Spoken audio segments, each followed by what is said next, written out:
Welcome to the Big Movie Mouth Off. We're here at Groovy Cinema Pub reviewing more movies. We're sponsored by PC Laptops.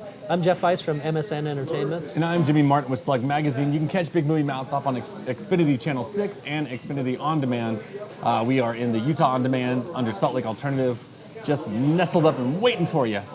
But you probably found us if you're watching this right now, is that right? Or maybe not. Maybe not, who knows? So there's another way. Our first movie is Diary of a Wimpy Kid, Roderick Rules, a sequel to the sort of kids hit, which was based off a series of popular kids novels. Basically, our hero is a year older. He might not be any wiser. He's now, rather than getting picked on older kids at school, he's getting picked on by his older brother, Roderick. Yeah. And their mother would like for the two of them to make peace. You should be friends. Because he's your only brother. But he's got two brothers. Why can't he be friends with the younger brother? Sometimes you don't like one sibling. Because the younger brother has more presence and acting ability than the older brother, Roderick. See, this is the sequel to the franchise that nobody really asked for. What are you doing here? Mom said you'd pay Mom bucks if I drove you home. We'd rather walk. Get in. You two will stay here together and work out your differences. Yes. And don't have anybody over this weekend. Party at my place. 20th Century Fox presents Greg, We have an opportunity to see things that no other kid has ever seen before. Rowley, This is what happens when we go to sleep. I'm never going to sleep ever again. Fregley, I'll save that for later. Holly, She's an all-star soccer player, has done professional modeling, and was her 6th grade class president. What? I Googled her. Patty, Don't make me beat you up again. Sherrod, And I'm single. Nanny, I'm only free. and Roderick. Can you explain what you're doing in this photo? That's not me. That's not you. Nope. Diary of a Wimpy Kid, Roderick Rules. Pass it to Holly.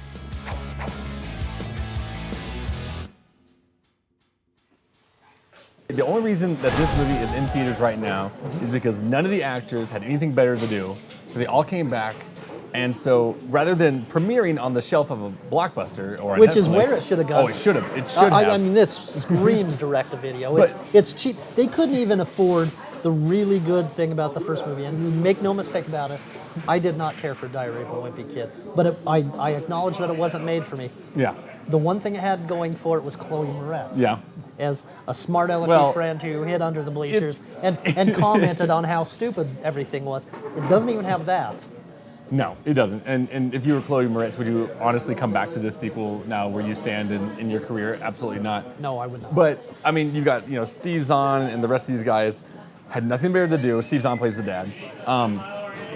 And the only thing I think that the reason it didn't go to Blockbuster is because you did have the original cast. Usually with like direct to DVDs, they always like recast the kid or recast the Right. parents, and you're like, who's that? And you're like, well, that's the kid now, and that's the mom. So they had all the original cast members except for Chloe Moretz, who was a side character, so it's not that big a deal. She's gone, and so that's why this thing made it to theaters. It is awful though. Yeah. It is so terrible. There's not 1 ounce of funny in this movie. I laughed like like once, and it was from something the coach said to the kid after he got burned by like the girl he likes. Absolutely. You know what there is more of in this movie? More poop jokes, more Yeah. fart jokes, that kind of stuff. And we get a lot more. You bring up Steve Zahn, who played the dad. I didn't mind him in the first movie. He was the No? dopey dad. I will admit that I actually didn't mind the first movie. I thought it was okay. Rachel Harris, on the other hand, plays the mom. God. And I find her a completely unlikable presence, and we get a ton of her as the advice column writing, advice spouting mother. We get tons of her. Yeah. And I just think she's painfully unfunny. She reminds me of the poor man's Tina Fey. Absolutely, absolutely. But with far less likability. It's anything that was semi-creative in the original is completely lost in this one. Just in the first one, and I think you got, like I said, I kind of like the first one, but I do agree with this analysis of the kid. He was a jerk. He was. He was a straight up jerk, and then maybe that's why I thought he was kind of funny. I can sort of respect that, But actually. yeah, but in this one, he is such a pity party. Yeah. It's like, everybody makes fun of me. If I don't get it from my big brother, I get it from my little brother. And I'm like, man up. Yeah, Who thank you. cares? You whiny little turd. If at any point Steve Zahn had said to him, son, you're a wuss. You need to grow a pair. I would have respected this film a lot more. I would have respected that kind of parenting. Well, you'd get it from realistic parents instead of unrealistic screen parents, which is what we get here. I found this so irritating. There was a glimpse of hope for me in the very beginning, and I think you had mentioned that they did this in the original, but when the first characters come out, they're the cartoons. I thought that was kind of cool that they're the cartoons from the book series, and then they kind of morph into, they're talking like as cartoons, and they morph into the actors. Right. I was like, that's kind of cool, And then that was it. And there's nothing else creative, And this is a director who did the Astro Boy Animated film, and I enjoyed it. I didn't. Really, you didn't like that? Okay, well, I still enjoyed it. Some great visuals. But he's better than this. I'll give him that. He's absolutely. Everybody's better than this. Well, not the Everybody. kids. The kids Yeah. deserve to be in these movies because Yeah. where are they going to go beyond this? Anyone can be an internet sensation. You just have to work with what you got.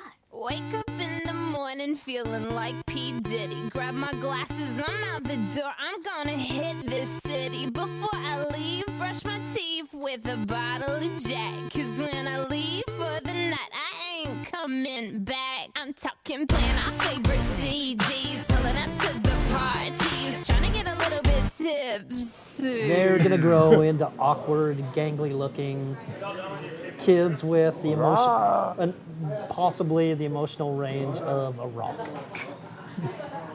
So they could be the Boulder in 127 hours. That was an Oscar-nominated movie, my friend. That rock had more presence than they do in this movie. I just didn't care. I really, again, I know it's not made for me, but I'm sort of juvenile. No. I should laugh at juvenile jokes. No, but see, you say not made for you. I'm sorry.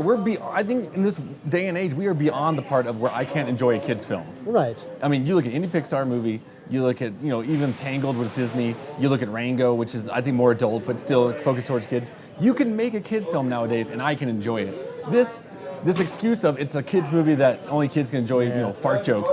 No, I don't buy it anymore. I'm not dealing with that, and for that reason, I'm giving it a star. And that's exactly for the one chuckle it gave me. Because it's lazy filmmaking, and how hard is it to make a funny kids movie? How hard, really? I'm not going to say that comedy's not hard to write, Right. but I'm not going to put up with these fart jokes anymore. Or a candy bar that looks like poop on a pair of poop on pants. pants. Way to go. You sat in a candy bar. Yes, and then you drag on this joke for 5 minutes. Yeah, that was ruined in the trailer already. Yeah, 1 star. Please, no more. No more. If you make a third one, please just go to video. Please, Fox, I'm So asking we don't you. have to watch it.